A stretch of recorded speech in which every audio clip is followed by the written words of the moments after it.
Hello guys, welcome to logical study YouTube channel. तो चलिए आज हम जो क्वेश्चन पढ़ने वाले हैं मैथ ओलंपियाड प्रॉब्लम है। एक्सपोनेंशियल इक्वेशन है हमारे पास। यहाँ हमें के की वैल्यू फाइंड करनी है। क्वेश्चन हमारे पास दिया है 3 की पावर 2k इक्वल 18। यहाँ हमें गाइस के की वैल्यू फाइंड करनी है, आपको ध्यान रखना है। ऐसे क्वेश्चन को हम लॉगरिथम मेथड से सॉल्व करते हैं, ठीक है ना। तो दोनों साइड लॉग ले लेते हैं। लॉग 3 की पावर 2k इक्वल लॉग 18। दोनों तरफ हमने क्या कर दिया, लॉग ले लिया। अब लॉग का फॉर्मूला होता है लॉग m की power n equal n log m। जो पावर होती है पहले आ जाती है, ठीक है ना। यह रूल हम यहाँ पुट करेंगे तो यहाँ 2k पावर पहले आ जाएगी, तो यहाँ हो जाएगा 2k लॉग 3 इक्वल लॉग 18। अब यहाँ हम क्या करेंगे, log 3 से दोनों साइड को डिवाइड करेंगे, ठीक है ना। log 3 से दोनों साइड में डिवाइड करेंगे, तो log 3 से डिवाइड कर दीजिए।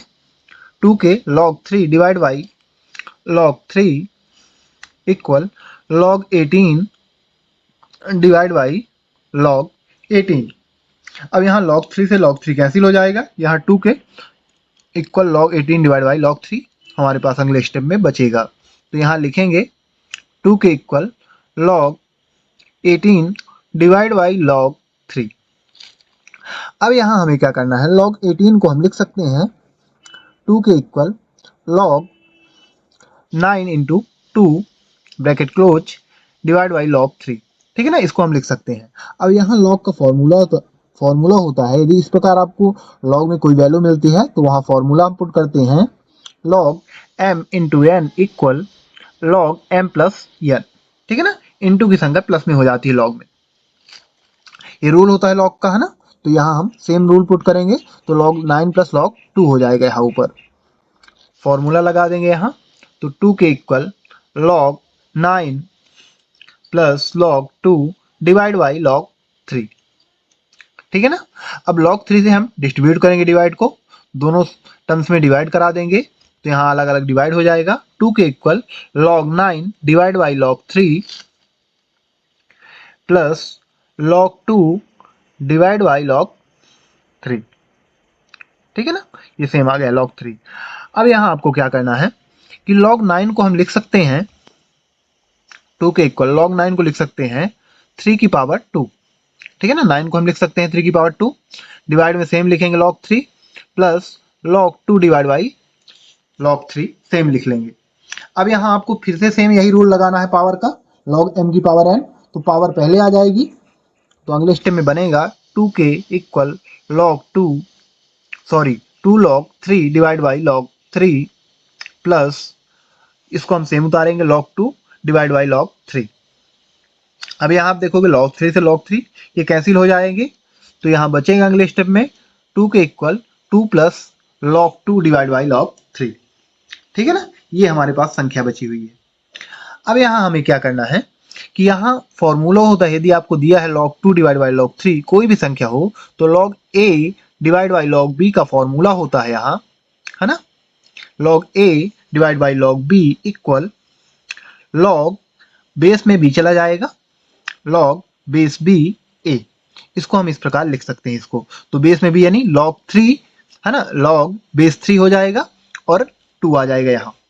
तो इसको हम लिख सकते हैं 2 के इक्वल 2 प्लस log बेस 3 2, इसको हम ऐसा लिख सकते हैं, ठीक है ना। अब यहाँ गाइस आपको देखना है कि हमें k की वैल्यू फाइंड करनी है, यानी 2 को हमें यहाँ से हटाना पड़ेगा। तो 2 को यानी k का कोफिशिएंट है 2, गुणांक है, और गुणे की संख्या पूरी साइड में डिवाइड में जाएगी तो इसके डिवाइड में 2 आ जाएगा। तो k equal 2 plus log base 3 2 divide by 2, ठीक है ना। ये संख्या यहाँ आ गई गुणित संख्या बटे में। अब हमारे पास k की वैल्यू निकल के आ चुकी है गाइस। हमें k की वैल्यू फाइंड करना था, वो हमारे पास निकल के आ चुकी है। बट अभी हम चेक करेंगे, है ना। अभी हमें चेक करना है कि हमने जो k की वैल्यू फाइंड की है वो सही है फिर गलत। तो चलिए वेरीफाई कर लेते हैं क्वेश्चन को। सेम अपना क्वेश्चन लिखेंगे, पहले वेरीफाई करेंगे। वेरीफाई करने का रूल क्या होता है, LHS और RHS इक्वल होना चाहिए। सेम हमने अपना क्वेश्चन लिख लिया, 3 की पावर 2 के इक्वल 18। अब k की वैल्यू पुट करा दो, k की वैल्यू हमने निकाल ली है, इस वैल्यू को हम k की जगह पुट कराएंगे। तो यहाँ अगले स्टेप में बनेगा 3 की power 2 bracket close 2 plus log base 3 2 divide by 2। ठीक है ना, यहाँ हमने k की वैल्यू पुट करा दी। अब यहाँ ये 2 से ये 2 बाहर वाला कैंसिल हो जाएगा, इक्वल 18 सेम लिखेंगे यहाँ, है ना, ये दोनों कैंसिल हो जाएंगे। तो अगले स्टेप में हमारे पास बचेगा 3 की पावर 2 प्लस लॉग बेस 3 2, है ना, ये कैंसिल हो गए, तो ये हमारे पास ऊपर वाली संख्या बची पावर में, इक्वल 18 सेम लिखेंगे। अब यहाँ आपको क्या करना है, यहाँ फिर से रूल लगाना है आपको, एक्सपोनेंशियल रूल। यदि a की पावर m इंटू a की पावर m इंटू a की पावर n है, तो हम इसको लिख सकते हैं a की पावर m प्लस n, है ना। ये पावर आपस में बेस समान होने पर पावर आपस में ऐड हो जाती है, यानी इस प्रकार की संख्या हमें दी हुई है यहाँ, है ना, RHS फॉर्म में फॉर्मूला की। तो हम इसको लिख सकते हैं a की पावर m इंटू a की पावर m इंटू a की पावर n, है ना।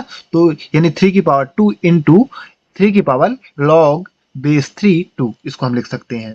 तो हम इसको लिखेंगे 3 की पावर 2 इंटू 3 की पावर लॉग बेस 3 2, है ना। यदि आप इनको ऐड करोगे तो बेस समान है, ऐड होने पर सेम संख्या बनेगी, इक्वल 18 सेम उतार लेंगे।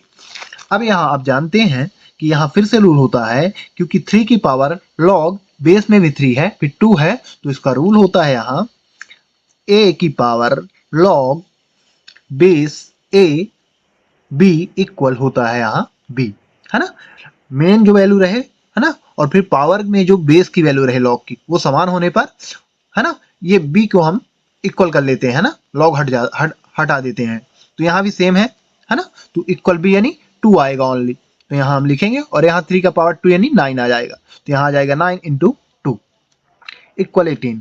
अब इसको मल्टीप्लाई करने पर आ जाएगा 9 2 या 18 इक्वल 18, यानी LHS equal RHS, LHS equal RHS, यानी हमारे पास जो k की वैल्यू निकल के आई है वो पूर्णतः सत्य है, क्योंकि LHS इक्वल RHS हमें मिल रहा है। तो हमारा क्वेश्चन वेरीफाई हो रहा है, वेरीफाई में मतलब सेटिस्फाई हो रहा है। तो इसी के साथ गाइस हम ये क्वेश्चन समाप्त करते हैं, और आपसे आशा करते हैं कि हमने जो क्वेश्चन आपको बताया आपको अच्छी तरह समझ में आ गया होगा। यदि आपको इसी प्रकार मैथ से रिलेटेड वीडियो देखना है तो आप हमारे चैनल को सब्सक्राइब करें, लाइक करें, जो भी आपके क्वेश्चन रहे कमेंट बॉक्स में कमेंट करें, उनके आंसर आपको प्रोवाइड करा दिए जाएंगे। जय हिंद, जय भारत।